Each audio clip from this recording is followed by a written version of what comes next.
ਪਪੈ ਪਾਰ ਨਾ ਪਵਹੀ ਮੂੜੇ। ਪਰ ਪੰਚ ਤੂੰ ਪਲਚ ਰਹਿਆ। ਸਚੈ ਆਪ ਖੁਆਇਓ ਮੂੜੇ। ਇਹ ਸਿਰ ਤੇਰੇ ਲੇਖ ਪਿਆ।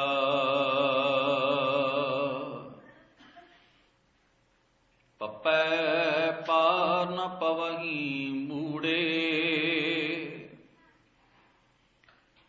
ਪਰ ਪੰਚ ਤੂੰ ਪਲਚ ਰਹਿਆ।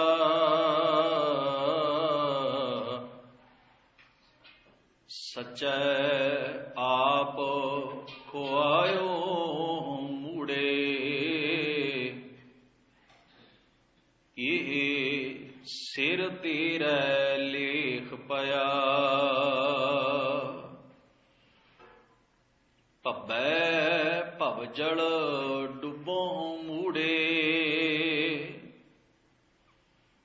ਮਾਇਆ ਵਿੱਚ ਗਲਤਾਨ ਪਿਆ। ਗੁਰ ਪ੍ਰਸਾਦੀ ਏਕੋ ਜਾਣੈ। ਏਕ ਘੜੀ ਮਹਿ ਪਾਰ ਪਿਆ। ਵਵੈ ਵਾਰੀ ਆਈਆ ਮੂੜੇ।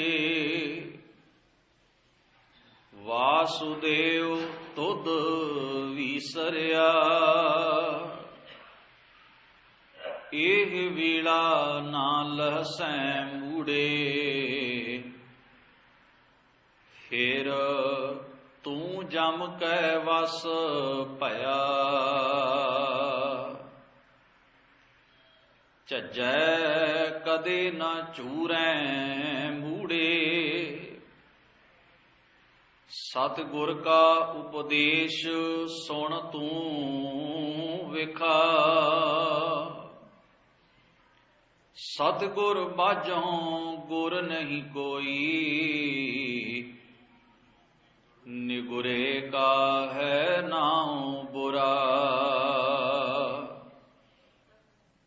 ਝੱਜੈ ਕਦੇ ਨਾ ਚੂਰੈ ਮੂੜੇ। ਸਤਿਗੁਰ ਕਾ ਉਪਦੇਸ਼ ਸੁਣ ਤੂੰ ਵਿਖਾ। ਸਤਿਗੁਰ ਬਾਝੋਂ ਗੁਰ ਨਹੀਂ ਕੋਈ। ਨਿਗੁਰੇ ਕਾ ਹੈ ਨਾਉ ਬੁਰਾ। ਵਾਹਿਗੁਰੂ ਜੀ ਕਾ ਖਾਲਸਾ, ਵਾਹਿਗੁਰੂ ਜੀ ਕੀ ਫਤਿਹ। ਦੀਨ ਦੁਨੀ ਦੇ ਮਾਲਕ ਸਤਿਗੁਰੂ ਧੰਨ ਧੰਨ ਗੁਰੂ ਗ੍ਰੰਥ ਸਾਹਿਬ ਸੱਚੇ ਪਾਤਸ਼ਾਹ ਮਹਾਰਾਜ ਸਤਿਗੁਰੂ ਜੀ ਦੇ ਗੁਰੂ ਸਵਾਰੇ ਸਤ ਸੰਗੀ ਜਨੋ ਅਕਾਲ ਪੁਰਖ ਵਾਹਿਗੁਰੂ ਜੀ ਨੇ ਅਪਾਰ ਬਖਸ਼ਿਸ਼ ਕਿਰਪਾ ਕੀਤੀ ਹੈ। ਤੀਸਰੇ ਪਾਤਸ਼ਾਹ ਧੰਨ ਧੰਨ ਗੁਰੂ ਅਮਰਦਾਸ ਮਹਾਰਾਜ ਜਿਨ੍ਹਾਂ ਦੀ ਉਚਾਰਨ ਕੀਤੀ ਹੋਈ ਪਾਵਨ ਬਾਣੀ ਰਾਗ ਆਸਾ ਦੇ ਵਿੱਚੋਂ, ਜਿਸ ਦਾ ਸਿਰਲੇਖ ਹੈ ਪੱਟੀ, ਜਿਸ ਵਿੱਚ ਸਤਿਗੁਰੂ ਮਹਾਰਾਜ ਨੇ ਵਰਣਮਾਲਾ ਦੇ ਅੱਖਰਾਂ ਦਾ ਸੰਕੇਤ ਵਰਤ ਕੇ ਆਪਣਾ ਮਹਾਨ ਉਪਦੇਸ਼ ਸਾਡੇ ਜੀਵਨ ਦੇ ਭਲੇ ਹਿੱਤ ਸਤਿਗੁਰੂ ਜੀ ਨੇ ਬਖਸ਼ਿਸ਼ ਕੀਤਾ ਹੈ। ਇਸ ਪਾਵਨ ਬਾਣੀ ਦੇ ਵਿੱਚੋਂ ਆਪ ਜੀ ਨੇ ਸਤਿਗੁਰੂ ਜੀ ਦਾ ਇਹ ਪਾਠ ਰੂਪ ਵਿੱਚ ਉਪਦੇਸ਼ ਸ਼ਰਵਣ ਕੀਤਾ ਹੈ। ਸਤਿਗੁਰੂ ਗੁਰੂ ਅਮਰਦਾਸ ਮਹਾਰਾਜ ਪਾਤਸ਼ਾਹ ਜੀ ਅੱਜ ਦੇ ਇਸ ਪਾਠ ਰੂਪ ਵਿੱਚ ਸਾਂਝੇ ਕੀਤੇ ਗਏ ਉਪਦੇਸ਼ ਰਾਹੀਂ ਸਾਨੂੰ ਇਹ ਸੋਝੀ ਬਖਸ਼ਿਸ਼ ਕਰਦੇ ਹਨ।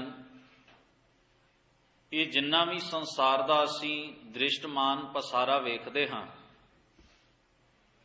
ਕੁਦਰਤ ਨੇ ਸਾਡੇ ਜੀਵਨ ਦੀ ਬਣਤਰ ਕੁਝ ਇਸ ਤਰ੍ਹਾਂ ਦੀ ਬਣਾਈ ਹੈ ਕਿ ਹਰ ਇੱਕ ਚੀਜ਼ ਦਾ ਪ੍ਰਭਾਵ ਸੁਭਾਵਕ ਹੀ ਅਸੀਂ ਕਬੂਲ ਕਰਦੇ ਹਾਂ।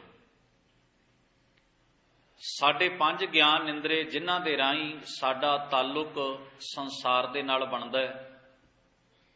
ਅੱਖਾਂ ਨਾਲ ਅਸੀਂ ਵੇਖਦੇ ਹਾਂ, ਕੰਨਾਂ ਨਾਲ ਅਸੀਂ ਸੁਣਦੇ ਹਾਂ, ਜ਼ਬਾਨ ਦੇ ਨਾਲ ਅਸੀਂ ਚੱਖਦੇ ਹਾਂ, ਚਮੜੀ ਦੇ ਨਾਲ ਅਸੀਂ ਛੂੰਹਦੇ ਹਾਂ, ਕਿਸੇ ਚੀਜ਼ ਨੂੰ ਸਪਰਸ਼ ਕਰਦੇ ਹਾਂ, ਔਰ ਆਪਣੇ ਨੱਕ ਦੇ ਨਾਲ ਵਾਸ਼ਨਾ ਗ੍ਰਹਿਣ ਕਰਦੇ ਹਾਂ। ਇਸ ਤਰ੍ਹਾਂ ਪੰਜਾਂ ਗਿਆਨ ਇੰਦਰੀਆਂ ਦੇ ਰਾਹੀਂ ਸਾਡਾ ਸੰਸਾਰ ਦੇ ਨਾਲ ਇਹ ਜਾਣਕਾਰੀ ਦਾ ਸੰਬੰਧ ਜੁੜਦਾ ਹੈ। ਧੰਨ ਗੁਰੂ ਗ੍ਰੰਥ ਸਾਹਿਬ ਮਹਾਰਾਜ ਜੀ ਦੀ ਮੁਬਾਰਕ ਬਾਣੀ ਨੇ ਇਹਨਾਂ ਪੰਜਾਂ ਗਿਆਨ ਇੰਦਰੀਆਂ ਨੂੰ ਬੜੀ ਥਾਈਂ ਸੰਬੋਧਨ ਕੀਤਾ ਹੈ। ਔਰ ਜਿਸ ਤਰ੍ਹਾਂ ਵੀ ਸਾਡੇ ਗਿਆਨ ਇੰਦਰੀ ਮਹਿਸੂਸ ਕਰਦੇ ਨੇ, ਸਾਡੀ ਬੁੱਧ ਅੰਦਰ, ਸਾਡੀ ਸੁਰਤ ਅੰਦਰ ਉਸ ਚੀਜ਼ ਦਾ ਪ੍ਰਭਾਵ ਉਹੋ ਜਿਹਾ ਟਿਕ ਜਾਂਦਾ ਹੈ। ਇਸ ਤਰ੍ਹਾਂ ਅਸੀਂ ਸੰਸਾਰ ਦੇ ਨਾਲ ਹਰ ਇੱਕ ਚੀਜ਼ ਦਾ ਪ੍ਰਭਾਵ ਗ੍ਰਹਿਣ ਕਰਦਿਆਂ ਹੋਇਆਂ ਜੁੜੇ ਰਹਿੰਦੇ ਹਾਂ। ਧੰਨ ਗੁਰੂ ਗ੍ਰੰਥ ਸਾਹਿਬ ਮਹਾਰਾਜ ਦੀ ਮੁਬਾਰਕ ਬਾਣੀ ਦਾ ਇਹ ਮਕਸਦ ਹੈ ਵੀ ਮਨੁੱਖ ਕਿਸੇ ਵੀ ਚੀਜ਼ ਦੇ ਪ੍ਰਭਾਵ ਤੋਂ ਬਚ ਤੇ ਨਹੀਂ ਸਕਦਾ, ਪਰ ਹਾਂ ਕਿਸੇ ਮਰਿਆਦਾ ਦੇ ਵਿੱਚ ਰਹਿ ਕੇ ਕਿਸੇ ਮਾੜੇ ਪ੍ਰਭਾਵ ਤੋਂ ਆਪਣੇ ਆਪ ਨੂੰ ਨੁਕਸਾਨ ਹੋਣ ਤੋਂ ਜ਼ਰੂਰ ਬਚਾ ਸਕਦਾ ਹੈ। ਸੰਸਾਰ ਦੀਆਂ ਇਹ ਆਵਾਜ਼ਾਂ ਸਾਡੇ ਕੰਨਾਂ ਵਿੱਚ ਪੈਣਗੀਆਂ, ਅਸੀਂ ਕੰਨ ਬੰਦ ਕਰਕੇ ਦੁਨੀਆ ਵਿੱਚ ਨਹੀਂ ਤੁਰ ਸਕਦੇ। ਅਸੀਂ ਆਪਣੀਆਂ ਅੱਖਾਂ ਬੰਦ ਕਰਕੇ ਇੱਕ ਜਗ੍ਹਾ ਦੇ ਉੱਤੇ ਬੈਠੇ ਨਹੀਂ ਰਹਿ ਸਕਦੇ। ਜੀਵਨ ਦਾ ਵਿਹਾਰ ਕੁਝ ਐਸਾ ਹੈ ਵੀ ਸਾਰਾ ਸੰਸਾਰ ਸਾਨੂੰ ਆਪਣੀਆਂ ਅੱਖਾਂ ਨਾਲ ਤੱਕਣਾ ਬਣਦਾ ਹੈ। ਪਰ ਸਤਿਗੁਰੂ ਪਾਤਸ਼ਾਹ ਜੀ ਆਪਣੀ ਮੁਬਾਰਕ ਬਾਣੀ ਵਿੱਚ ਆਖਦੇ ਨੇ, ਜੇ ਮਨੁੱਖੀ ਮਨ ਕਿਸੇ ਮਰਿਆਦਾ ਵਿੱਚ ਵੱਜ ਜਾਵੇ ਤਾਂ ਜੋ ਅਸੀਂ ਵੇਖਦੇ ਹਾਂ ਉਸ ਵਿੱਚੋਂ ਭਲੇ ਦਾ ਤੇ ਬੁਰੇ ਦਾ ਨਿਰਣਾ ਮਨੁੱਖ ਜ਼ਰੂਰ ਕਰ ਸਕਦਾ ਹੈ। ਜੋ ਅਸੀਂ ਸੁਣਦੇ ਹਾਂ ਉਸ ਵਿੱਚ ਭਲੇ ਤੇ ਬੁਰੇ ਦਾ ਨਿਰਣਾ ਕਰਕੇ ਮਨੁੱਖ ਮਾੜੇ ਪ੍ਰਭਾਵ ਤੋਂ ਆਪਣੇ ਆਪ ਨੂੰ ਜ਼ਰੂਰ ਬਚਾ ਸਕਦਾ ਹੈ। ਸੰਸਾਰ ਵਿੱਚ ਐਸੇ ਮਨੁੱਖ ਵੀ ਹੋਏ ਜਿਨ੍ਹਾਂ ਨੇ ਇਹ ਫੈਸਲਾ ਆਪਣੇ ਜੀਵਨ ਵਿੱਚ ਲੈ ਲਿਆ ਕਿ ਅਸੀਂ ਆਪਣੇ ਕੰਨਾਂ ਨਾਲ ਕੋਈ ਸਰੋਤ ਨਹੀਂ ਸੁਣਾਂਗੇ, ਨਾ ਹੀ ਅਸੀਂ ਆਪਣੀ ਰਸਨਾ ਨਾਲ ਕੁਝ ਬੋਲਾਂਗੇ, ਨਾ ਹੀ ਆਪਣੇ ਸਰੀਰ ਦੀ ਲੋੜ ਪੂਰੀ ਕਰਨ ਵਾਸਤੇ ਕੁਝ ਖਾਵਾਂ ਪੀਵਾਂਗੇ, ਤੇ ਨਾ ਹੀ ਅਸੀਂ ਸੰਸਾਰ ਨੂੰ ਤੱਕਾਂਗੇ। ਪਰ ਧੰਨ ਗੁਰੂ ਗ੍ਰੰਥ ਸਾਹਿਬ ਮਹਾਰਾਜ ਦੀ ਮੁਬਾਰਕ ਬਾਣੀ ਉਹਨਾਂ ਦੇ ਇਸ ਫੈਸਲੇ ਨਾਲ ਕਤਈ ਸਹਿਮਤ ਨਾ ਹੋਈ, ਕਿਉਂਕਿ ਮਹਾਰਾਜ ਦਾ ਮੰਨਣਾ ਹੈ ਅਕਾਲ ਪੁਰਖ ਨੇ ਸਾਡੇ ਸਰੀਰ ਨੂੰ ਇਹ ਲੋੜੀਂਦੀਆਂ ਸ਼ਕਤੀਆਂ ਪ੍ਰਦਾਨ ਕੀਤੀਆਂ ਨੇ ਤਾਂ ਕਿ ਅਸੀਂ ਆਪਣਾ ਜੀਵਨ ਸੁਚੱਜੇ ਢੰਗ ਨਾਲ ਜੀ ਸਕੀਏ। ਆਖਰ ਚੁੱਪ ਹੋ ਜਾਣਾ ਕਿਸੇ ਮਸਲੇ ਦਾ ਹੱਲ ਨਹੀਂ, ਨਾ ਹੀ ਆਪਣੇ ਕੰਨਾਂ ਨੂੰ ਬੰਦ ਕਰ ਲੈਣਾ ਤੇ ਨਾ ਆਪਣੀਆਂ ਅੱਖਾਂ ਮੀਟ ਲੈਣੀਆਂ ਕੋਈ ਮਸਲੇ ਦਾ ਹੱਲ ਹੈ। ਇਹ ਸੰਸਾਰ ਨੂੰ ਵੇਖਣ ਦਾ ਨਜ਼ਰੀਆ ਜੇ ਮਨੁੱਖ ਪੈਦਾ ਕਰ ਲਵੇ ਤਾਂ ਹਰ ਇੱਕ ਚੀਜ਼ ਨੂੰ ਵੇਖਦਿਆਂ ਹੋਇਆਂ ਵੀ ਮਨੁੱਖ ਉਸ ਦੇ ਮੰਦੇ ਪ੍ਰਭਾਵ ਦੇ ਅਧੀਨ ਨਹੀਂ ਆ ਸਕਦਾ। ਜਿਵੇਂ ਗੁਰੂ ਅਮਰਦਾਸ ਮਹਾਰਾਜ ਜੀ ਨੇ ਆਨੰਦ ਸਾਹਿਬ ਜੀ ਦੀ ਪਾਵਨ ਬਾਣੀ ਦੇ ਵਿੱਚ ਸਾਨੂੰ ਸੰਬੋਧਨ ਹੁੰਦਿਆਂ, ਸਾਡੇ ਨੇਤਰਾਂ ਨੂੰ ਸੰਬੋਧਨ ਹੁੰਦਿਆਂ ਫਰਮਾਇਆ, ਇਹ ਵਿਸ਼ ਸੰਸਾਰ ਤੁਮ ਦੇਖਦੇ, ਇਹ ਹਰ ਕਾ ਰੂਪ ਹੈ, ਹਰ ਰੂਪ ਨਦਰੀ ਆਇਆ। ਇਹ ਜਿੰਨਾ ਵੀ ਸੰਸਾਰ ਦਾ ਪਸਾਰਾ ਹੇ ਮੇਰੇ ਸ਼ਰਵਣੋ ਤੁਸੀਂ ਸੁਣਦੇ ਹੋ, ਹੇ ਮੇਰੇ ਨੇਤਰੋ ਤੁਸੀਂ ਵੇਖਦੇ ਹੋ, ਇਹ ਸਾਰਾ ਅਕਾਲ ਪੁਰਖ ਦਾ ਸਰਗੁਣ ਸਰੂਪ ਪਸਾਰਾ ਹੈ। ਇਵੇਂ ਸਤਿਗੁਰੂ ਮਹਾਰਾਜ ਨੇ ਸਾਡੇ ਮਨ ਅਵਸਥਾ ਨੂੰ ਜਿਸ ਵੇਲੇ ਗਿਆਨ ਰਾਹੀਂ ਤਬਦੀਲ ਕਰਨਾ ਹੈ ਤਾਂ ਇਸ ਸੰਸਾਰ ਦੇ ਨਾਲ ਸਾਡੀ ਸਾਂਝ ਇੱਕ ਵਿਲੱਖਣ ਢੰਗ ਨਾਲ ਬਣੀ ਰਹੇਗੀ। ਅਸੀਂ ਤੱਕਾਂਗੇ ਤਾਂ ਜ਼ਰੂਰ, ਪਰ ਵੈਰ ਭਾਵ, ਨਫ਼ਰਤ ਔਰ ਈਰਖਾ ਦੀ ਦ੍ਰਿਸ਼ਟੀ ਨਾਲ ਕਿਸੇ ਨੂੰ ਨਹੀਂ ਤੱਕਾਂਗੇ। ਅਸੀਂ ਸੰਸਾਰ ਦੀ ਸਰੋਤ ਨੂੰ ਜ਼ਰੂਰ ਸੁਣਾਂਗੇ, ਪਰ ਉਹਨਾਂ ਸਾਰਿਆਂ ਦੇ ਵਿੱਚੋਂ ਅਸੀਂ ਸੱਚ ਹੈ ਸੁਣਨਾ ਨੋ ਪਿਠਾਏ ਦੇ ਇਸ ਗੁਰਮਤਿ ਮਾਰਗ ਨੂੰ ਧਿਆਨ ਹਿਤ ਰੱਖਾਂਗੇ। ਕਹਿਣ ਤੋਂ ਭਾਵ ਫਿਰ ਅਸੀਂ ਬੋਲਾਂਗੇ ਵੀ ਜ਼ਰੂਰ ਤੇ ਆਪਣੇ ਜੀਵਨ ਦੇ ਸਰੀਰ ਦੇ ਨਿਰਵਾਹ ਲਈ ਖਾਵਾਂਗੇ ਵੀ ਜ਼ਰੂਰ, ਪਰ ਗੁਰਮਤਿ ਦਾ ਇਹ ਨੁਕਤਾ ਸਦਾ ਹੀ ਸਾਡਾ ਮਾਰਗ ਦਰਸ਼ਨ ਕਰਦਾ ਰਹੇਗਾ। ਇਹ ਰਸਨਾ ਤੂੰ ਅਨਰਸ ਰਾਚ ਰਹੀ, ਤੇਰੀ ਪਿਆਸ ਨਾ ਜਾਏ, ਪਿਆਸ ਨਾ ਜਾਏ ਹੋਰਤ ਕਿਤੈ ਜਿਚਰ, ਹਰ ਰਸ ਪੱਲੇ ਨਾ ਪਾਏ। ਹਰ ਰਸ ਪਾਏ ਪੱਲੇ, ਪੀਏ ਹਰ ਰਸ, ਬੌੜ ਨਾ ਤ੍ਰਿਸ਼ਨਾ ਲਾਗੇ ਆਏ। ਇਹ ਹਰ ਰਸ ਕਰਮੀ ਪਾਈਐ। ਧੰਨ ਗੁਰੂ ਗ੍ਰੰਥ ਸਾਹਿਬ ਮਹਾਰਾਜ ਦੀ ਮੁਬਾਰਕ ਬਾਣੀ ਵਿੱਚੋਂ ਇਸ ਤਰ੍ਹਾਂ ਜਿਸ ਵੇਲੇ ਸਿੱਖ ਸੇਧ ਗ੍ਰਹਿਣ ਕਰਦਾ ਹੈ ਤਾਂ ਗੁਰੂ ਮਹਾਰਾਜ ਦੀ ਮੁਬਾਰਕ ਬਾਣੀ ਮਰਿਆਦਾ ਰੂਪ ਵਿੱਚ ਸਿੱਖ ਦੀ ਹਰ ਵਕਤ ਅਗਵਾਈ ਕਰਦੀ ਹੈ। ਇਵੇਂ ਦਾਤਾਰ ਮਹਾਰਾਜ ਬਾਣੀ ਦੇ ਵਿੱਚ ਆਖਦੇ ਨੇ कि गुरमत मार्ग उते चलदियां होयां गुरु के उपदेश नूं अपने मन और हिरदे दे उत्ते सतगुरां दे उपदेश का प्रभाव ग्रहण करके असीं मंदे आचरण तो मुक्त हो सकते हैं।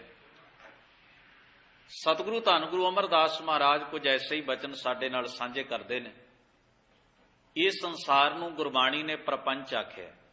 प्रपंच पसारा जो कुदरत कादर दी रची हुई है। महाराज कहते हे मनुख तू इस प्रपंच दे विच उलझिया होया है। सतगुरु ने बाणी दे विच एक जगह ते कहे प्रपंच पार ब्रह्म की लीला विचरत आन ना कोई।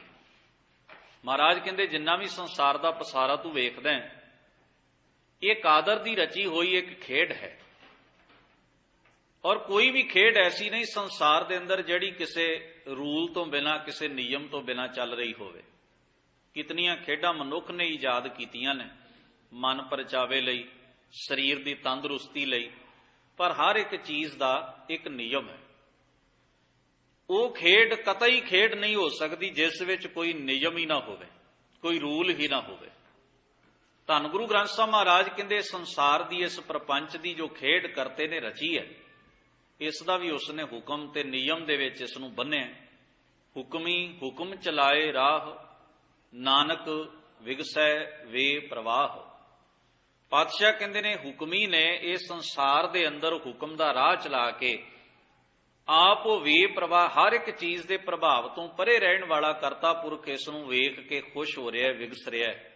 आप मौलिया होया सारी कुदरत अंदर सोई मौला जिन जग मौलिया हरिया किया संसारो आप खाक तन बंद रहाई। महाराज कहते उसने मिट्टी नूं आब खाक ते पानी नूं बन के इस शरीर की घाड़त नूं घड़ दिता है। हुण गरीब नवाज अपनी मुबारक बाणी दे अंदर जिस वेले साडे नाल अजिहे बचन साझे करते हैं तो तीसरे पातशाह जी का यह पावन उपदेश आप जी ने पाठ रूप विच सुनिया, जिस विच गुरुदेव कहते ने पपै पार न पवही मूड़े पर पंच तू पलच रहया।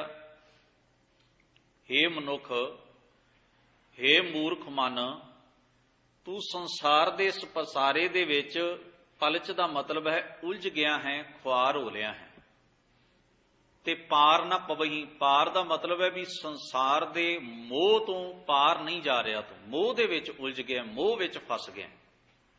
वैसे तो गुरमत ने ये बात भी साडे नाल सांझी कीती है भी अकाल पुरख ने आप मोह जिहड़ा साडे जीवन दे अंदर टिकाया है। मोह अंतर जनता पाया, इस भाव नूं समझना भी मोह जिहड़ा कुदरत ने साडे अंदर एक लोड़ींदी चीज़ है जिहड़ी पाई है। जे मोह ना होवे संसार अंदर कोई रिलेशन, कोई संबंध, कोई सांझ बनी नहीं रह सकती। जिन दुनिया के अंदर जिन्नियां भी सांझां ने ना वो सारियां मोह करके ही ने। ये मोह की तंद कुदरत ने हर जीव जंतु के अंदर कीड़े मकौड़ियां तो लैके पशु पंछियां तक वनस्पति विच मनुख विच हर एक चीज विच मोह की यह तंद जड़ी हुई है। इस रिलेशन ते संबंध नूं पशु भी महसूस करते हैं, पंछी भी महसूस करते हैं, वनस्पति भी महसूस करती है। जिन्नी जिन्नी मनुख कुदरत के बारे सुचेत हुंदा जा रहा है, जानकारी हासिल करता जा रहा है, बड़े ऐसे डूंघे राज मनुख के सामने खुल रहे ने भी किवें पत्ते भी छूण दे उत्ते कुछ ना कुछ महसूस करते हैं। यानी कि उन्हां दे अंदर भी जिंदगी की वो रौं चलती है जिहड़ी मनुख के अंदर चलती है।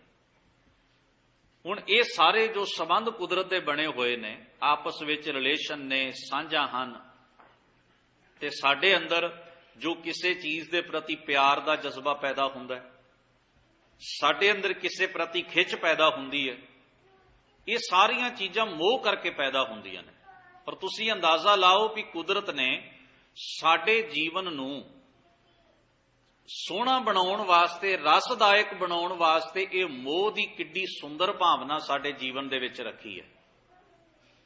ये मोह ना होवे ते संसार अंदर मनुख पत्थर होवे, कख भी ना होवे। इहदा जीवन मोह तो बिना कल्पना ही नहीं की जा सकती भी होवेगा भी, बिल्कुल नहीं होवेगा। पर हुण अगली गल भी सतगुरु महाराज मोह नूं जिथे जाके विकार आखदे ने भी ये विकार बनदा है, उहदा भाव है जिस वेले किसी उलझन विच मनुख का जीवन मुकम्मल रूप विच फस जाता है, कोई रिलेशन ते कोई भी संबंध कुदरत का जीवन का जदों मनुख नूं कुराहे पाउंदा है, गुमराह करदा है, उस वेले वो मोह विकार बन जाता है। एक नुकता मैं कल भी साझा कीता सी कि शरीर दे विच कुदरती तौर उत्ते पानी की कुछ मात्रा लोड़ींदी है। जे वो पानी की मात्रा साडी बॉडी के हिसाब नाल घट जाए तां भी साडा शरीर विकारी रोगी हो जाता है। विकार वैसे वैदां की भाषा च बीमारी नूं कहिंदे ने, रोग नूं कहिंदे ने। ते जे पानी की मात्रा लोड़ तो शरीर बॉडी दे विच वध जाए ते तां भी रोग है, तां भी बीमारी है।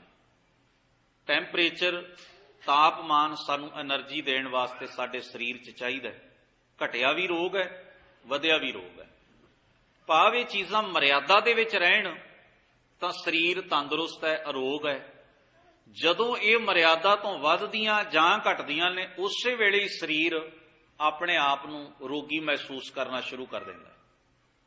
इसे तरह ही कुदरत ने जड़ियां सानू जीवन जीउण लई दातां बख्शिश कीतियां ने, भावें वो काम दी है, भावें क्रोध है, भावें लोभ है, भावें मोह है, भावें अहंकार है, भावें वो नफरत है, ये कुदरत ने साडे अंदर मादा कैपेसिटी पैदा की इन्हां चीज़ां नूं जीउण दी। पर जदों भी ये चीज़ां अनबैलेंस हुंदियां ने, मर्यादा नूं तोड़दियां ने, उदों ही मनुख का जीवन दिशाहीन हो जाता है, कुराहे पै जाता है। हुण गुरु ग्रंथ साहिब महाराज की पावन बाणी जिस नूं धर्म आखदी, धर्म सानू मर्यादा विच बन्नदा है, मर्यादा विच जीना सिखाउंदा है। जे भला धर्मी मनुख दे अंदर नफरत ना होवे ते वो बुराई नूं कदे भी अपने तो दूर ना रख सके। बुराई नूं तुसीं नफरत करदे हो, चोरी करन वाले औगण नूं तुसीं नफरत करदे हो, तां ही उस तों बचण दी कोशिश करदे हो। जे भला चोरी करना, कौड़ा बोलना, ईरखा करना सानू प्यारा लगन लग पवे ते किसी भी हालत विच असीं इस औगण तो बच नहीं सकते। हुण जे अपने अंदर असीं ये चीज़ां नूं महसूस करके वेखीए तां किन्ना कुछ कुदरत ने साडे अंदर टिकाया होया। साडा जीवन बतीत किवें होवे, इउं कह लो कल्ला जीवन ये शरीर नहीं, ये पंजां तत्तां दा जिहड़ा शरीर है कल्ली इहो जिंदगी नहीं, ਇਹਦੇ ਵਿੱਚ जो ताकतां काम कर रही ने कुदरती तौर ते, भावनावां काम करदियां ने, जज्बात काम करते हैं, उन्हां नूं नाल रला के ही जीवन बनता है। शरीर तो बिना वो जज्बात ते भावनावां नहीं रह सकदियां, ते भावनावां ते जज्बातां ते कुदरती ताकतां तो बिना ये शरीर निकम्मा है, किसी काम का नहीं। इस वास्ते दोवां चीज़ां दा आपसी रलेवां जिहड़ा है वो साडा जीवन पैदा करता है। ते जिन्ना चिर असीं शरीर दे तल उत्ते ही सोचते रहिंदे आ, उन्हां मानसिक ते आत्मक गल्लां वल ध्यान नहीं दिंदे, उन्हां चिर असीं एक पासा रखदे आ, दूजा पासा साडा कमज़ोर पै जांदा है। ते जिहड़े दूसरा पासा रखदे ने, शरीर दी जिंदगी वल ध्यान नहीं दिंदे, उन्हां दा भी एक पासा ते बच जांदा है, दूजा कमज़ोर पै जांदा है। धन गुरु अंगद साहब महाराज दा मुबारक जीवन पढ़िए।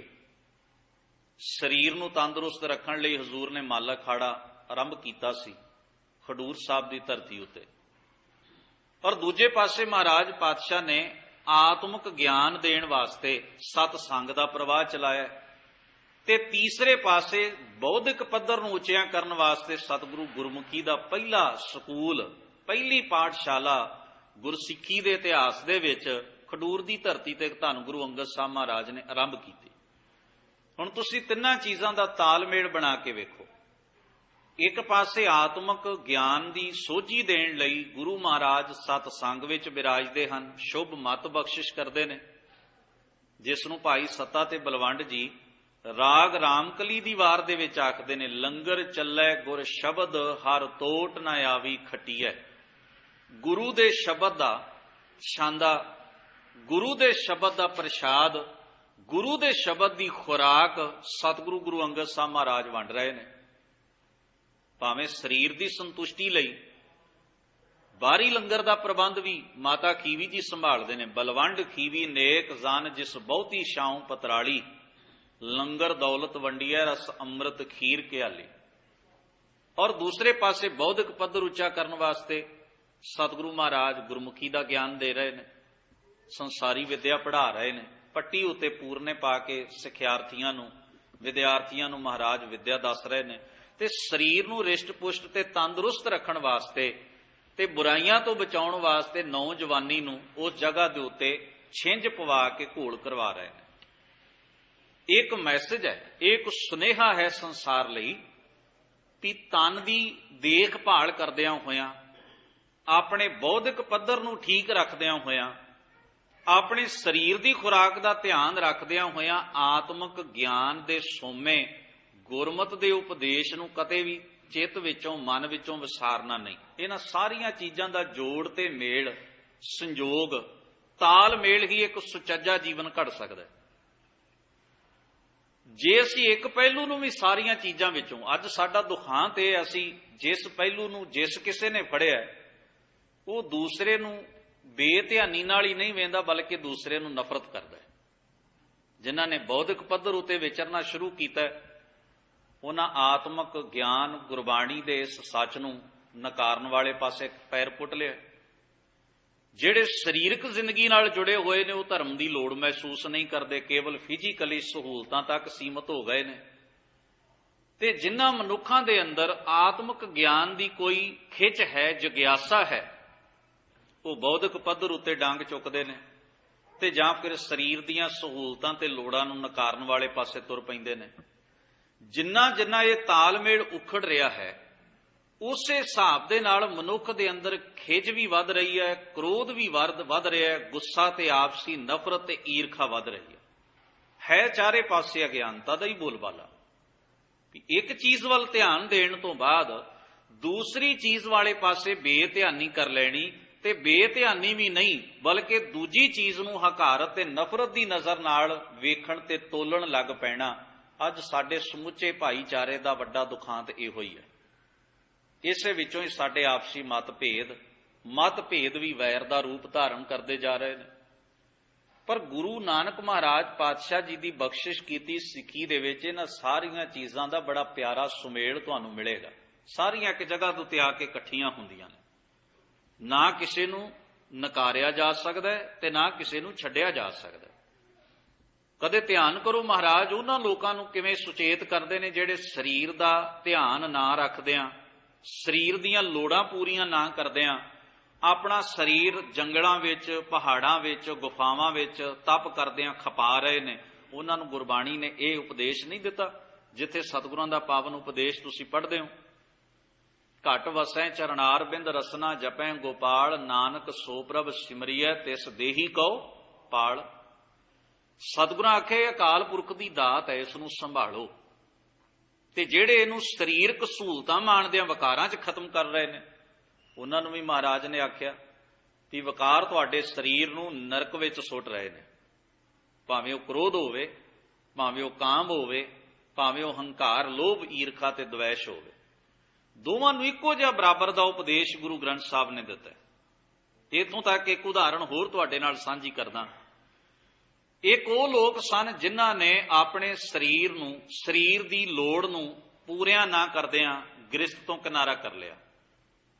ਉਹਨਾਂ ਨੂੰ ਸਤਿਗੁਰੂ ਪਾਤਸ਼ਾਹ ਆਪਣੀ ਬਾਣੀ ਦੇ ਵਿੱਚ ਆਖਦੇ, ਸੁਪਨੇ ਬਿੰਦ ਨ ਦੇਈ ਝਰਣਾ, ਤਿਸ ਪਾਖੰਡੀ ਜ਼ਰਾ ਨਾ ਮਰਨਾ। ਹੁਣ ਦੂਜੇ ਪਾਸੇ ਆਓ, ਜਿਹੜੇ ਕੁਦਰਤ ਦੀ ਦਿੱਤੀ ਇਸ ਪ੍ਰਕਿਰਿਆ ਦਾ ਬੇਧਿਆਨੀ ਵਿੱਚ ਵਰਤੋਂ ਕਰ ਰਹੇ ਨੇ ਔਰ ਵਿਕਾਰੀ ਹੋ ਕੇ, ਕਿਰਦਾਰ ਕੁਸ਼ੀ ਕਰਕੇ ਤੇ ਆਪਣੇ ਜੀਵਨ ਨੂੰ ਕਾਮ ਦੀ ਇਸ ਖੱਡ ਵਿੱਚ ਸੁੱਟ ਬੈਠੇ ਨੇ, ਉਹਨਾਂ ਨੂੰ ਹਜ਼ੂਰ ਕਹਿੰਦੇ ਨੇ, ਨਿਮਕ ਕਾਮ ਸਵਾਦ ਕਾਰਨ ਕੋਟ ਦਿਨ ਸੁਦੁਖ ਪਾਵੈ, ਘੜੀ ਮੋਹਤ ਰੰਗ ਮਾਣੈ ਫਿਰ ਬੌਰ ਬੌਰ ਪਛਤਾਵੈ। ਹੇ ਕਾਮੰ ਨਰਕ ਬਿਸਰਾਮੰ ਬਹੁ ਜੋਨੀ ਭਰਮਾਵਣੈ, ਚਿਤ ਹਰਣੰ ਤ੍ਰੈ ਲੋਕ ਗਮਯੰ ਜਪ ਤਪ ਸੀਲ ਬਿਦਾਰਣੈ, ਅਲਪ ਸੁਖ ਅਵਿਤ ਚੰਚਲ ਊਚ ਨੀਚ ਸਮਾਵਣੈ। ਦੋਵਾਂ ਨੂੰ ਸਤਿਗੁਰੂ ਪਾਤਸ਼ਾਹ ਨੇ, ਹੁਣ ਜਿਹੜਾ ਨਹੀਂ ਵਰਤੋਂ ਕਰ ਰਿਹਾ ਪਰ ਮਨ ਦੀਆਂ ਵਾਸ਼ਨਾਵਾਂ ਦੇ ਵਿੱਚ ਨਰਕ ਵਿੱਚ ਪਿਆ ਹੈ, ਉਹਦੀ ਵੀ ਗੱਲ ਕਹਿ ਦਿੱਤੀ, ਜਿਹੜਾ ਗ੍ਰਸਤ ਤੋਂ ਭਗੌੜਾ ਹੋ ਗਿਆ। ਤੇ ਦੂਸਰਾ ਉਹ ਸੀ ਜਿਸ ਨੇ ਇਸੇ ਵਿਕਾਰ ਨੂੰ ਹੀ ਆਪਣਾ ਜੀਵਨ ਸੌਂਪ ਦਿੱਤਾ ਤੇ ਕਿਰਦਾਰ ਨਾਂ ਦੀ, ਨਿਯਮ ਨਾਂ ਦੀ ਕੋਈ ਚੀਜ਼ ਆਪਣੇ ਜੀਵਨ ਵਿੱਚ ਨਹੀਂ ਰੱਖੀ, ਉਹਨੂੰ ਵੀ ਮਹਾਰਾਜ ਕਹਿੰਦੇ ਨਰਕ ਦੀ ਖੱਡ ਵਿੱਚ ਪਿਆ ਹੋਇਆ। ਹੁਣ ਦੋਵਾਂ ਹਾਲਾਤਾਂ ਦੇ ਵਿੱਚ ਅਨਬੈਲੈਂਸ, ਬੇਮਰਿਆਦਾ ਵਾਲਾ ਜੀਵਨ ਮਨੁੱਖ ਬਤੀਤ ਕਰਦਾ ਹੈ। ਤੋ ਇਵੇਂ ਸਤਿਗੁਰੂ ਪਾਤਸ਼ਾਹ ਜੀ ਨੇ ਮਨੁੱਖ ਦੇ ਜੀਵਨ ਦਾ ਕੁਦਰਤੀ ਰਜ਼ਾ ਦੇ ਨਾਲ ਤਾਲਮੇਲ ਬਿਠਾਉਣ ਦਾ ਜਿਹੜਾ ਸਾਧਨ ਹੈ ਉਹ ਗੁਰਮਤ ਹੈ। ਗੁਰਮਤ ਸਾਨੂੰ ਇਹੀ ਜੀਵਨ ਜੁਗਤੀ ਆਪਣੀ ਉਪਦੇਸ਼ ਰਾਹੀਂ ਬਖਸ਼ਿਸ਼ ਕਰਦੀ ਹੈ। ਇੱਥੇ ਸਤਿਗੁਰੂ ਜੀ ਆਖਦੇ ਨੇ, ਮੋਹ ਦੀ ਖੱਡ ਵਿੱਚ ਡਿੱਗਾ ਹੋਇਆ, ਮੋਹ ਦੇ ਕੰਟਰੋਲ ਵਿੱਚ ਪਿਆ ਹੋਇਆ ਤੂੰ ਇਸ ਪਸਾਰੇ ਦੇ ਗਲਤ ਪ੍ਰਭਾਵ ਨੂੰ, ਇਹਦਾ ਪ੍ਰਭਾਵ ਤੇ ਤੇਰੇ ਉੱਤੇ ਪੈਣਾ ਪਰ ਉਹਨੂੰ ਗਲਤ ਢੰਗ ਦੇ ਨਾਲ ਮਹਿਸੂਸ ਕਰ ਰਿਹਾ, ਪਰਪੰਚ ਤੂੰ ਪਲਚ ਰਹਿਆ। ਪਰ ਅੱਗੇ ਜਾ ਕੇ ਸਤਿਗੁਰੂ ਜੀ ਆਖਦੇ ਨੇ, ਸੱਚੈ ਆਪ ਖੁਆਇਓ ਮੂੜੇ, ਇਹ ਸਿਰ ਤੇਰਾ ਲੇਖ ਪਿਆ। हे ਮਨੁੱਖ, ਇਹ ਵੀ ਕਰਤੇ ਦੀ ਫਿਰ ਰਜ਼ਾ ਹੈ ਵੀ ਜਿਹੜਾ ਜਿਸ ਪਾਸੇ ਵੱਲ ਕਦਮ ਪੁੱਟਦਾ ਹੈ ਉਹੋ ਜਿਹਾ ਹੀ ਹੋ ਜਾਂਦਾ ਹੈ। ਜਿਵੇਂ ਉਦਾਹਰਣ ਦਿੰਦਾ, ਜੀਵਨ ਇਸੇ ਤਰ੍ਹਾਂ ਹੀ ਚੱਲਦਾ ਹੈ। ਜਿਵੇਂ ਅਸੀਂ ਘਰ ਤੋਂ ਗੁਰਦੁਆਰਾ ਸਾਹਿਬ ਵੱਲ ਤੁਰੇ ਤੇ ਜਿੰਨਾ ਅਸੀਂ ਗੁਰਦੁਆਰੇ ਦੇ ਨੇੜੇ ਹੁੰਦੇ ਗਏ ਉਹਨਾਂ ਘਰ ਦੂਰ ਰਹਿੰਦਾ ਗਿਆ। ਹੁਣ ਇਸੇ ਤਰ੍ਹਾਂ ਹੀ ਜਦੋਂ ਤੁਸੀਂ ਉਲਟਾ ਸਫ਼ਰ ਤੈਅ ਕਰੋਗੇ, ਆਪਣੇ ਘਰ ਦੇ ਨੇੜੇ ਹੁੰਦੇ ਜਾਓਗੇ, ਗੁਰਦੁਆਰੇ ਦੀ ਇਮਾਰਤ ਦੂਰ ਹੁੰਦੀ ਜਾਏਗੀ। ਗੁਣ ਤੇ ਔਗਣ ਦਾ ਸਫ਼ਰ ਕੁਝ ਇਸੇ ਤਰ੍ਹਾਂ ਦਾ ਹੀ ਹੈ। ਇਹ ਮੈਂ ਕੇਵਲ ਇੱਕ ਉਦਾਹਰਣ ਤੁਹਾਡੇ ਨਾਲ ਸਾਂਝੀ ਕੀਤੀ ਹੈ ਵੀ ਜਿਸ ਪਾਸੇ ਵੱਲ ਸਾਡੀ ਪਿੱਠ ਹੋ ਜਾਏ ਤੇ ਜਿਸ ਦਿਸ਼ਾ ਵੱਲ ਅਸੀਂ ਮੂੰਹ ਕਰਕੇ ਤੁਰੀਏ, ਉਹ ਚੀਜ਼ ਸਾਡੇ ਨੇੜੇ ਹੁੰਦੀ ਹੈ ਤੇ ਪਿੱਠ ਵਾਲੀ ਚੀਜ਼ ਸਾਡੇ ਦੂਰ ਰਹਿੰਦੀ ਜਾਂਦੀ ਹੈ। ਉਧਰੋਂ ਸਾਡਾ ਗੈਪ, ਫਰਕ ਤੇ ਵਿੱਥ ਵੱਧ ਜਾਂਦੀ ਹੈ। ਜਦੋਂ ਅਸੀਂ ਗੁਣ ਵਾਲੇ ਪਾਸੇ ਪਿੱਠ ਕਰਦੇ ਹਾਂ ਤੇ ਔਗਣ ਵਾਲੇ ਪਾਸੇ ਕਦਮ ਪੁੱਟਦੇ ਜਾਂਦੇ ਹਾਂ, ਹੌਲੀ ਹੌਲੀ ਅਸੀਂ ਔਗਣ ਵਿੱਚ ਗਲਤਾਨ ਹੁੰਦੇ ਹਾਂ, ਗੁਣ ਤੋਂ, ਚੰਗਿਆਈ ਤੋਂ ਸਾਡੀ ਦੂਰੀ ਵੱਧਦੀ ਜਾਂਦੀ ਹੈ। ਤੇ ਜਿੰਨਾ ਮਨੁੱਖ ਸਫ਼ਰ ਕਰ ਲਵੇ ਉਨਾ ਹੀ ਗੈਪ, ਵਿੱਥ ਪੈ ਜਾਂਦੀ ਹੈ। ਕੁਝ ਲੋਕ ਇੰਨਾ ਸਫ਼ਰ ਕਰ ਜਾਂਦੇ ਨੇ ਵੀ ਉਹਨਾਂ ਕੋਲ ਸਮਾਂ ਹੀ ਨਹੀਂ ਪਰਤਦਾ ਵੀ ਉਹ ਗੁਣ ਵਾਲੇ ਪਾਸੇ ਵਾਪਸ ਪਰਤ ਆਉਣ ਤੇ ਉਹਨੂੰ ਕਮਾ ਸਕਣ। ਇਸੇ ਤਰ੍ਹਾਂ ਔਗਣਾਂ ਦਾ ਸਫ਼ਰ ਹੈ, ਇਸੇ ਤਰ੍ਹਾਂ ਹੀ ਗੁਣਾਂ ਦਾ ਸਫ਼ਰ ਹੈ।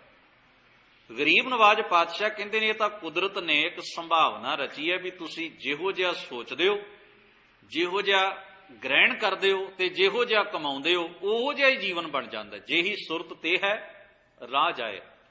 ਹੁਣ ਇਹਨੂੰ ਪਾਤਸ਼ਾਹ ਕਹਿੰਦੇ, ਜੇ ਤੂੰ ਮੋਹ ਵਾਲੇ ਪਾਸੇ ਸਫ਼ਰ ਕਰਦਾ ਜਾ ਰਿਹਾ ਹੈ, ਗਲਤ ਪਾਸੇ ਦੀ ਖਿੱਚ ਆਪਣੇ ਮਨ ਵਿੱਚ ਵਸਾ ਲਈ ਹੈ ਵਿਕਾਰਾਂ ਦੀ, ਤਾਂ ਕੁਦਰਤ ਦਾ ਇਹ ਨਿਯਮ ਕਰਤੇ ਦਾ ਬਣਾਇਆ ਹੋਇਆ ਵੀ ਤੂੰ ਖੁੰਝਿਆ ਰਹੇਗਾ। ਸੱਚਾ ਆਪ ਖੁਆਇਓ ਮੂੜੇ, ਇਹ ਸਿਰ ਤੇਰਾ ਲੇਖ ਪਿਆ। ਕੁਦਰਤ ਦੇ ਰਚਨਹਾਰ ਕਾਦਰ ਨੇ ਇਹ ਤੇਰੇ ਸਿਰ ਉੱਤੇ ਫਿਰ ਨਿਯਮ ਰਚ ਦੇਣਾ ਹੈ। ਉਹਦੇ ਬਣਾਏ ਹੋਏ ਨਿਯਮ ਅਨੁਸਾਰ ਫਿਰ ਤੂੰ ਸਦਾ ਸੱਚ ਤੋਂ, ਆਪਣੇ ਅਸਲੀ ਜੀਵਨ ਤੋਂ, ਜੀਵਨ ਦੇ ਸੁੱਖ ਤੋਂ ਖੁੰਝਿਆ ਰਹੇਗਾ, ਭਟਕਿਆ ਰਹੇਗਾ। ਭੱਬੈ ਭਵ ਜਲ ਡੁੱਬੋਂ ਮੂੜੇ, ਮਾਇਆ ਵਿੱਚ ਗਲਤਾਨ ਪਿਆ। ਸਤਿਗੁਰੂ ਆਖਦੇ ਨੇ, ਹੇ ਮੂਰਖ, ਤੂੰ ਸੰਸਾਰ ਦੇ ਵਿਕਾਰ ਰੂਪੀ ਭਵਜਲ ਵਿੱਚ ਨੱਕੋ ਨੱਕ ਡੁੱਬਿਆ ਪਿਆ। ਤੇ ਅਗਲੀ ਗੱਲ ਸਤਿਗੁਰਾਂ ਨੇ ਆਖਿਆ ਵੀ ਮਾਇਆ ਵਿੱਚ ਗਲਤਾਨ ਪਿਆ। ਗਲਤਾਨ ਦਾ ਮਤਲਬ ਹੁੰਦਾ ਹੈ ਪੂਰੀ ਤਰ੍ਹਾਂ ਨਾਲ ਡੁੱਬ ਜਾਣਾ, ਖਚਤ ਹੋ ਜਾਣਾ, ਉਲਝ ਜਾਣਾ। ਮਾਇਆਵੀ ਪਸਾਰੇ ਦੇ ਵਿੱਚ ਤੂੰ ਪੂਰੀ ਤਰ੍ਹਾਂ ਗਲਤਾਨ ਹੋਇਆ ਪਿਆ, ਤੈਨੂੰ ਸੋਝੀ ਹੀ ਕੋਈ ਨਹੀਂ। ਇਸ ਤੋਂ ਬਾਹਰ ਝਾਕਣ ਦੀ ਤੂੰ ਕੋਸ਼ਿਸ਼ ਹੀ ਨਹੀਂ ਕਰਦਾ। ਤੇਰੇ ਲਈ ਪਦਾਰਥ ਹੀ ਸਾਰਾ ਕੁਝ ਹੈ। ਪਦਾਰਥ ਤੋਂ ਪਾਰ ਵੇਖਣਾ ਤੇ ਪਦਾਰਥ ਦੇ ਆਸੇ-ਪਾਸੇ ਝਾਕਣਾ ਵੀ ਜੀਵਨ ਹੋਰ ਵੀ ਕੁਝ ਹੈ, ਸਿਵਾਏ ਪਦਾਰਥ ਤੋਂ ਜ਼ਿੰਦਗੀ ਦਾ ਕੁਝ ਹੋਰ ਵੀ ਆਨੰਦ ਤੇ ਸਵਾਦ ਹੈ, ਜੀਵਨ ਨੂੰ ਜਿਉਣ ਦਾ ਕੁਝ ਹੋਰ ਵੀ ਰਸਤਾ ਹੈ, ਉਹ ਤੂੰ ਮਹਿਸੂਸ ਨਹੀਂ ਕਰਦਾ। ਇੰਨਾ ਉਸ ਚੀਜ਼ ਵਿੱਚ ਉਲਝਿਆ ਹੋਇਆ ਹੈ।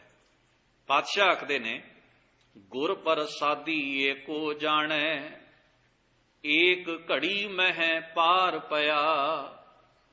ਪਰ ਜਿਹੜਾ ਗੁਰੂ ਦੀ ਕਿਰਪਾ ਦੇ ਨਾਲ ਗੁਰ ਪ੍ਰਸਾਦੀ ਏਕੋ ਜਾਣੈ, ਇੱਕ ਅਕਾਲ ਪੁਰਖ ਦੀ ਸੋਝੀ ਗੁਰੂ ਦੇ ਉਪਦੇਸ਼ ਰਾਹੀਂ ਹਾਸਲ ਕਰ ਲੈਂਦਾ ਹੈ। ਮਹਾਰਾਜ ਕਹਿੰਦੇ, ਏਕ ਘੜੀ ਮਹਿ ਪਾਰ ਪਿਆ। ਮਾਇਆ ਦੀ ਇਸ ਉਲਝਣ ਦੇ ਵਿੱਚੋਂ ਉਹ ਨਿਮਖ ਮਾਤਰ ਗੁਰੂ ਦੇ ਉਪਦੇਸ਼ ਨੂੰ ਆਪਣੇ ਮਨ ਵਿੱਚ ਵਸਾਉਣ ਨਾਲ ਬਹੁਤੀ ਦੇਰ ਨਹੀਂ ਲੱਗਦੀ, ਬਹੁਤਾ ਸਮਾਂ ਨਹੀਂ ਲੱਗਦਾ। ਗੁਰੂ ਦੇ ਉਪਦੇਸ਼ ਦੀ ਸਮਰੱਥਾ ਦੇ ਨਾਲ ਉਹ ਇਸ ਗਲਤਾਨ ਹੋਣ ਵਾਲੀ ਹਾਲਤ ਤੋਂ ਪਾਰ ਹੋ ਜਾਂਦਾ ਹੈ, ਮੁਕਤ ਹੋ ਜਾਂਦਾ ਹੈ। ਵਵੈ ਵਾਰੀ ਆਇਆ ਮੂੜੇ, ਵਾਸੁਦੇਵ ਤੁਧ ਵਿਸਰਿਆ। ਪਾਤਸ਼ਾਹ ਕਹਿੰਦੇ ਨੇ, ਹੇ ਮੂਰਖ, ਤੇਰਾ ਅੰਤ ਸਮਾਂ ਨੇੜੇ ਆ ਰਿਹਾ ਹੈ, ਭਾਵ ਤੇਰਾ ਵਜੂਦ ਹੌਲੀ ਹੌਲੀ ਖਾਤਮੇ ਵੱਲ ਤੁਰ ਰਿਹਾ ਹੈ। ਯਾਦ ਰਹੇ, ਗੁਰਮਤਿ ਨੇ ਸਾਨੂੰ ਇਸ ਗੱਲ ਦਾ ਚੇਤਾ ਸਦਾ ਹੀ ਕਰਵਾਉਣਾ ਹੈ ਵੀ ਜਦੋਂ ਤੋਂ ਸਾਡਾ ਜਨਮ ਹੋ ਗਿਆ ਅਸੀਂ ਜਿਤਨੇ ਵੀ ਸਮੇਂ ਦੇ ਕਦਮ ਪੁੱਟ ਰਹੇ ਹਾਂ ਉਹ ਹੁਣ ਆਪਣੇ ਆਖਰ ਵੱਲ ਪੁੱਟ ਰਹੇ ਹਾਂ। ਫਿਜ਼ੀਕਲੀ ਸਰੀਰਕ ਰੂਪ ਵਿੱਚ ਅਸੀਂ ਇੱਕ ਐਸੀ ਘਾਟੀ ਚੜ੍ਹਦੇ ਹਾਂ ਜੇ ਜੀਵਨ ਬਹੁਤ ਲੰਬਾ ਹੋਵੇ, ਵੀ ਜਿਵੇਂ ਮਨੁੱਖ ਪਹਿਲਾਂ ਇੱਕ ਚੜ੍ਹਾਈ ਨੂੰ ਚੜ੍ਹਦਾ ਹੈ ਤੇ ਫਿਰ ਉਹ ਚੜ੍ਹਾਈ ਫਿਰ ਦੁਬਾਰਾ ਉਤਰਨੀ ਪੈਂਦੀ ਹੈ। ਜੀਵਨ ਦੀ ਖੇਡ ਵੀ ਵਿਧਾਤੇ ਨੇ ਕੁਝ ਇਸ ਤਰ੍ਹਾਂ ਦੀ ਰਚੀ ਹੈ ਵੀ ਪਹਿਲਾਂ ਸਰੀਰ ਦਾ ਬਲ ਵੱਧਦਾ ਹੈ, ਸਮਰੱਥਾ ਵੱਧਦੀ ਹੈ, ਤੁਸੀਂ ਜਵਾਨੀ ਦੀ ਜੋਬਨ ਦੀ ਚੜ੍ਹਾਈ ਦੇ ਉੱਤੇ ਆ ਕੇ ਫਿਰ ਉਤਰਨਾ ਸ਼ੁਰੂ ਕਰਦੇ ਹੋ ਤੇ ਹੌਲੀ ਹੌਲੀ ਉੱਥੇ ਹੀ ਡਿਪੈਂਡ ਹੋਣ ਦੀ ਅਵਸਥਾ ਤੇ ਆ ਜਾਂਦੇ ਹੋ ਜਿੱਥੋਂ ਅਸੀਂ ਤੁਰੇ ਹੁੰਦੇ ਹਾਂ। ਬੱਚਾ ਵੀ ਡਿਪੈਂਡ ਹੁੰਦਾ ਹੈ ਤੇ ਬਹੁਤਾ ਬਜ਼ੁਰਗ ਮਨੁੱਖ ਵੀ ਦੂਜਿਆਂ ਤੇ ਡਿਪੈਂਡ ਹੁੰਦਾ ਹੈ। ਜਿਵੇਂ ਬੱਚੇ ਦੀ ਸੰਭਾਲ ਕਰਨੀ ਪੈਂਦੀ ਉਸੇ ਤਰ੍ਹਾਂ ਬਹੁਤ ਹੰਡੇ ਵਰਤੇ ਬਜ਼ੁਰਗ ਸਰੀਰ ਦੀ ਸੰਭਾਲ ਵੀ ਕਰਨੀ ਪੈਂਦੀ ਹੈ।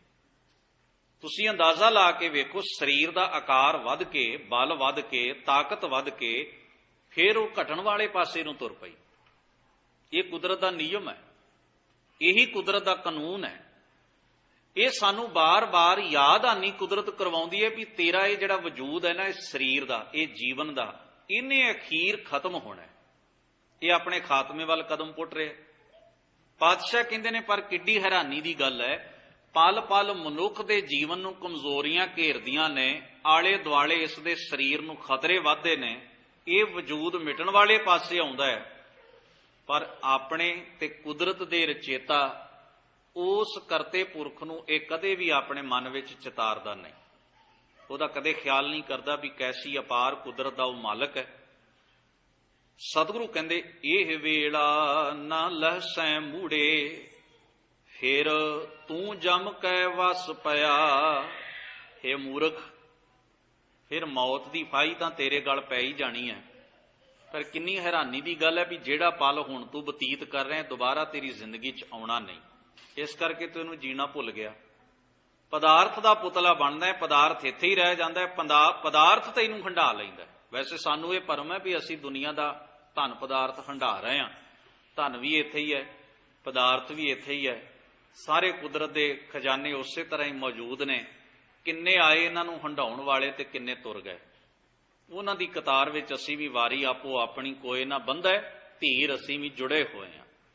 ਹਜ਼ੂਰ ਆਖਦੇ ਨੇ ਝੱਜੈ ਕਦੇ ਨਾ ਝੂਰੈ ਮੂੜੇ, ਸਤਿਗੁਰ ਕਾ ਉਪਦੇਸ਼ ਸੁਣ ਤੂੰ ਵਿਖਾ।